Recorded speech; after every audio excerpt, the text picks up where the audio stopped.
संगीत से जुड़े विषयों को जानने के लिए चैनल को सब्सक्राइब करें, बेल आइकन दबाएं, लाइक, कमेंट एंड शेयर करें। सत श्री अकाल, नमस्कार, सभी को सलाम। तो स्टूडेंट्स, आज मैं फिर आपके सामने आया हूँ एक नए विषय के साथ। विषय है राग की मुख्य जातियाँ और उपजातियाँ क्या हैं। प्रारंभिक शिक्षा लेते समय संगीत के विद्यार्थी को हमेशा ही इस बारे में एक डाउट रहता है कि हम राग की जातियों के बारे में कैसे जान सकते हैं। तो चलिए आज की इस वीडियो में हम इसी विषय पर दृष्टि डालते हैं और आपके जो मन में जितनी भी शंकाएं हैं उनको दूर करने का प्रयास करते हैं। तो चलिए शुरू करते हैं। राग की मुख्य जातियाँ और उपजातियाँ क्या हैं, इसको कैसे हम जानेंगे। तो राग में लगने वाले स्वरों से राग की जाति निश्चित होती है। तो यहाँ पर ये बात क्लियर हो जाती है कि राग में जितने स्वर होते हैं उसी के आधार पर जाति बनती है। तो आपने देखा होगा, जैसा कि हम सभी जानते हैं कि राग में ज़्यादा से ज़्यादा 7 स्वरों का प्रयोग और कम से कम 5 स्वरों का प्रयोग होता है। ऐसे भी राग हैं जिनके अंदर 5 स्वर भी लगते हैं, 6 स्वर भी लगते हैं और 7 स्वर भी लगते हैं। हमने इस बात को ध्यान में रखना है। तो इन्हीं के आधार पर रागों को 3 जातियों में बांट दिया गया। प्रथम है संपूर्ण। संपूर्ण मतलब 7, यानी कि किसी राग के आरोह में 7 स्वरों का प्रयोग और अवरोह में 7 स्वरों का प्रयोग होगा तो वह संपूर्ण जाति का राग माना जाता है। इसका एक उदाहरण है राग काफी, भैरव, राग कल्याण आदि अनेक राग हैं जो संपूर्ण जाति के अंतर्गत आते हैं। इसके बाद है षाडव जाति। षाडव जाति क्या है? इसके आरोह में 6 स्वरों का प्रयोग और अवरोह में भी 6 स्वरों का प्रयोग किया जाता है। एक स्वर वर्जित होता है। तो 6 स्वर होने के कारण आरोह अवरोह में तो ये राग षाडव जाति में माना जाता है। औडव। औडव यानी कि 5।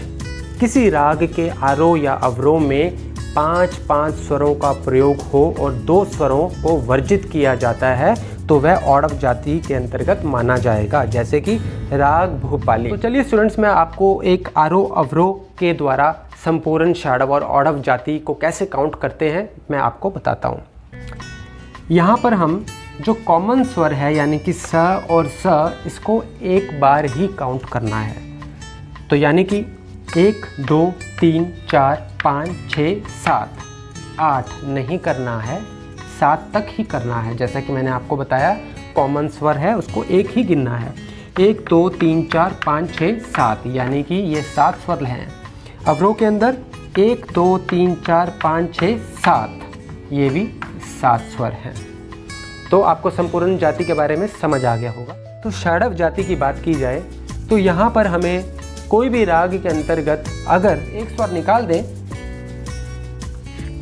तो हमारा 6 स्वर रह जाएंगे और ये 6 स्वर होने के कारण षाडव जाति बन जाएगी। तो यहाँ पर भी एक स्वर निकल जाएगा, यहाँ पर भी एक स्वर निकल जाएगा, तो ये हमारी षाडव जाति है। इसी आधार पर हम औडव जाति को जानने के लिए क्या करेंगे, अगर हम यहाँ पर हमारा एक स्वर और कट जाए म, तो यहाँ पर कितने स्वर रह गए? 1 2 3 4 5, तो ये हमारी औडव जाति बन जाती है। तो चलिए उपजातियों को समझने के लिए चलते हैं स्क्रीन पर।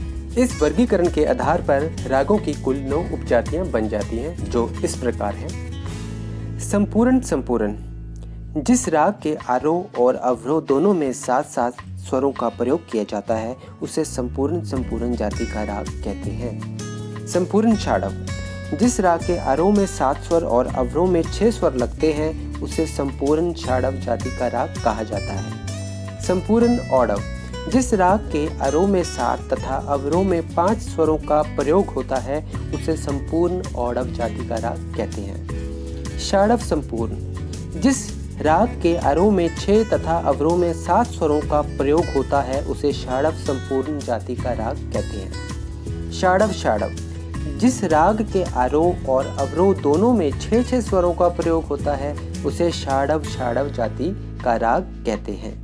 षाडव औडव जिस राग के आरोह में 6 और अवरोह में 5 स्वरों का प्रयोग होता है उसे षाडव औडव जाति का राग कहते हैं। औडव संपूर्ण जिस राग के आरोह में 5 तथा अवरोह में 7 स्वरों का प्रयोग होता है उसे औडव संपूर्ण जाति का राग कहते हैं। औडव षाडव जिस राग के अरों में 5 तथा अवरों में 6 स्वरों का प्रयोग होता है उसे औडव षाडव जाति का राग कहते हैं। औडव औडव। जिस राग के अरों और अवरों दोनों में 5-5 स्वरों का प्रयोग होता है उसे औडव औडव जाति का राग कहते हैं। तो उम्मीद करता हूँ आपको आज का विषय अच्छे से समझ आ गया होगा। तो मिलते हैं अगले वीडियो में एक नए विषय के साथ। देखते रहिए मेरा YouTube चैनल, कहीं भी कभी भी किसी समय। धन्यवाद।